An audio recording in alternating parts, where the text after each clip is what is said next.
Donc, salut à tous. Nous allons parler du nouveau plan du PSG. Donc, vous êtes nombreux à le voir.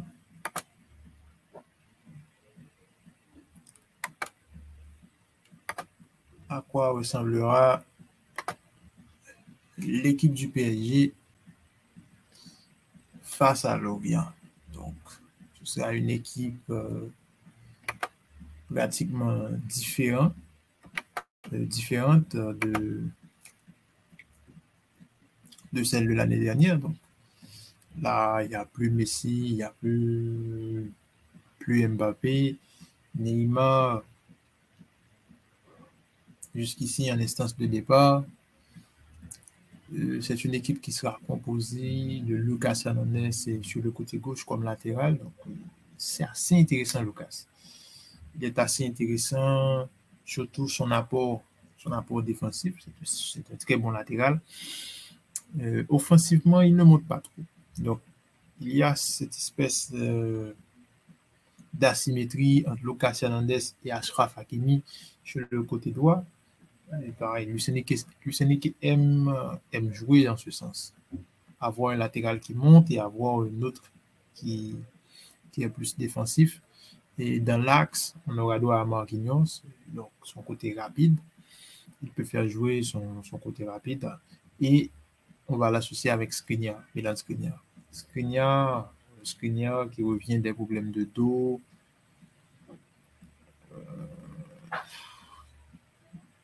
Jusqu'ici, un peu lourd, mais on espère que après le match qu'il a joué aussi, surtout des matchs comme ceux qu'il a joué durant la pré-saison, on a vu un Skriniar qui semble ne pas avoir trop de problèmes, mais toutefois on sent qu'il est un peu lourd sur le terrain. Mais le côté intéressant de Skriniar, c'est qu'il va au duel. Donc, ce que Marquinhos parfois ne fait pas, Marquinhos refuse parfois le duel. Skriniar a ce petit côté Kimpembe. Il a ce petit côté-là et c'est un très bon défenseur. Donc, il aura Marquinhos pour l'aider à couvrir quand les attaquants sont un peu plus rapides. Un Achraf Hakimi qui va peut-être monter. Et au milieu de terrain, on aura droit à Vitinha. Un Vitinha qui était assez intéressant durant la pré-saison. On se souvient notamment de son but face à l'Inter. Moi-même, ça m'avait surpris parce que Vitinha, généralement, c'est pas un joueur qui ose, qui tente beaucoup. On a vu ce super but face à l'Inter. On a vu un Vitinha aussi qui avait marqué peut-être 2 fois durant la pré-saison. Il combinait avec Hugo Ekitike. Il a combiné avec Hugo Ekitike. Ce même Vitinha aussi qui a un super but.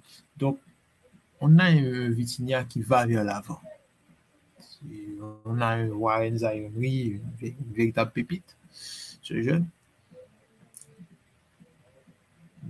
Il n'y a rien à dire de Warren. Bon, peut-être on peut dire qu'il manque un peu d'expérience, mais on se souvient que l'année dernière, il n'était pas un élément central de l'équipe de Christophe Galtier, mais il a joué face au Bayern, il a joué des matchs importants en Ligue des Champions, et on espère que cette saison, il va confirmer.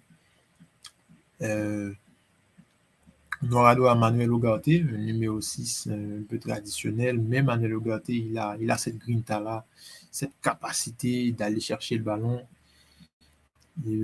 Balle au pied, lui-même il a dit, balle au pied, il manque. Il lui manque quelque chose. Il faut qu'il fasse des efforts, balle au pied. Mais donc à 22 ans, donc Manuel Ugarte, il peut progresser. Donc il y a possibilité qu'il progresse. Devant, on aura droit avec Marco Asensio, qu'on voit que quand il est en pointe, en numéro 9, il n'est pas efficace. Quand il est sur le côté gauche, on sent un Marco Asensio pas trop dans son élément. Sur le côté droit, par contre, On se souvient de son dernier match face à l'équipe sud-coréenne où Neymar avait mis un super doublé. Asensio avait mis le 3e but et là, il était plus excentré sur le côté droit.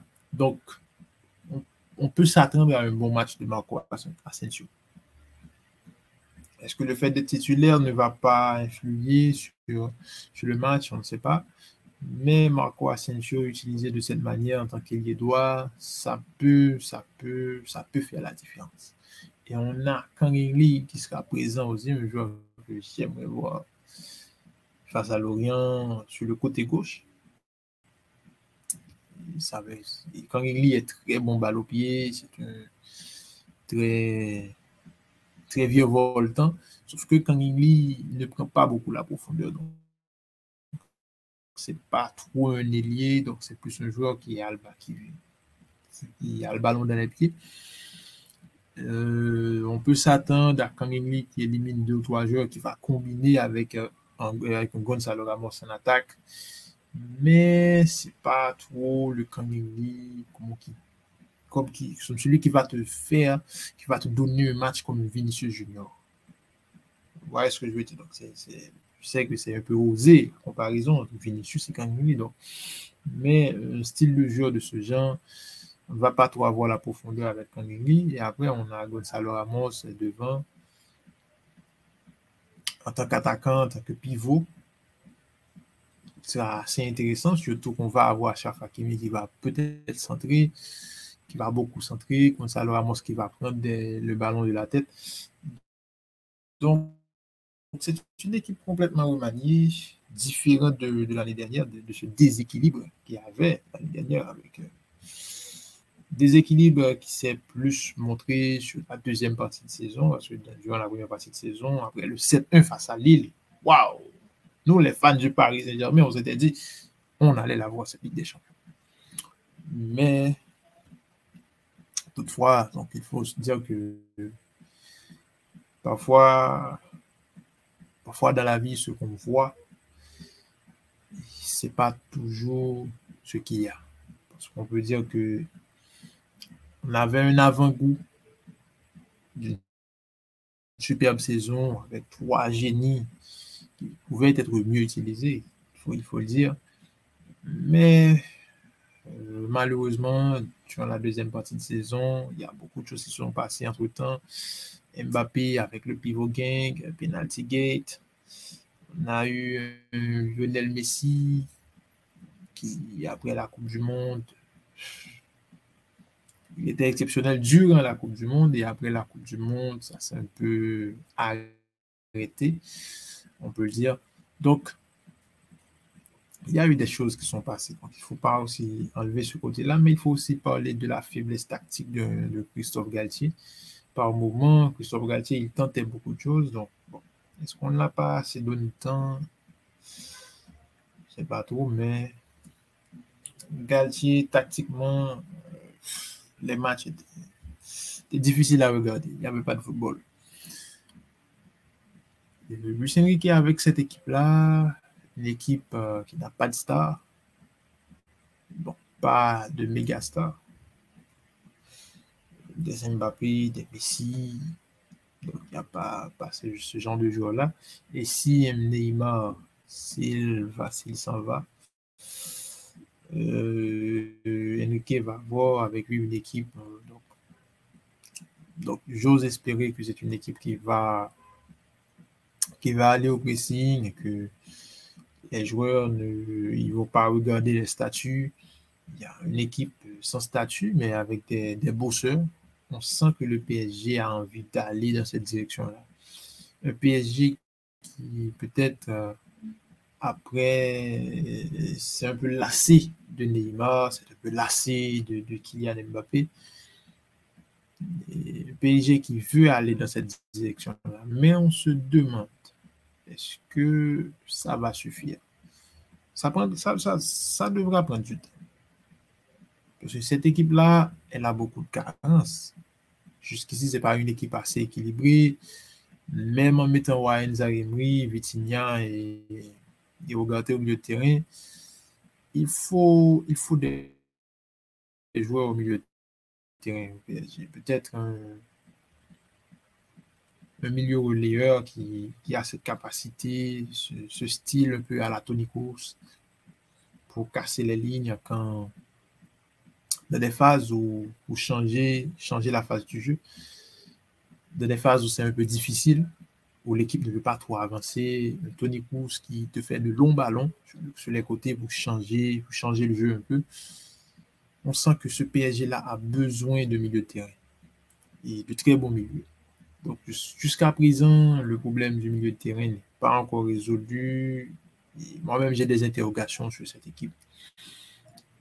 Certes, durant la pré-saison, on a un peu vu la patte de Luis Enrique, ce qu'il veut mettre en place, un jeu de possession. Mais jusqu'à présent, il faut dire que des matchs de préparation quand même.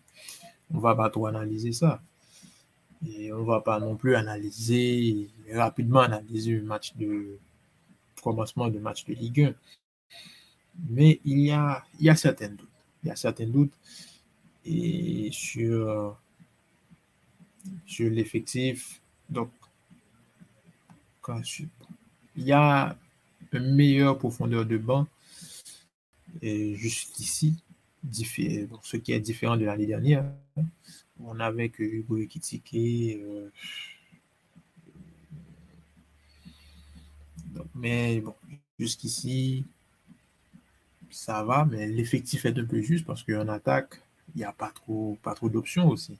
En attaque, il n'y a pas trop d'options. Donc, si le club arrive à faire Randal Colomwani, je militerai quand même pour que Neymar reste. Parce que avoir un Neymar, ce côté grain de folie, un joueur qui peut créer la différence.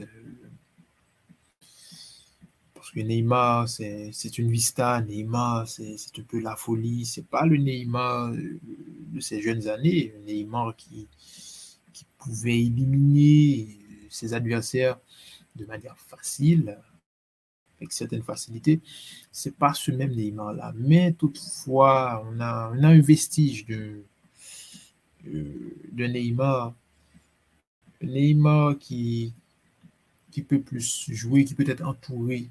Je ne sais pas si Luis Enrique ou si peut-être le club veut continuer dans cette politique-là.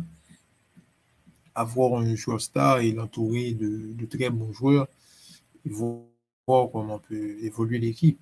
Donc on voit que clairement avec ce qui s'est passé tout récemment, on sent que l'équipe, que la direction du PSG souhaite avant tout avoir une équipe dont il y a moins de stars et plus de collectifs.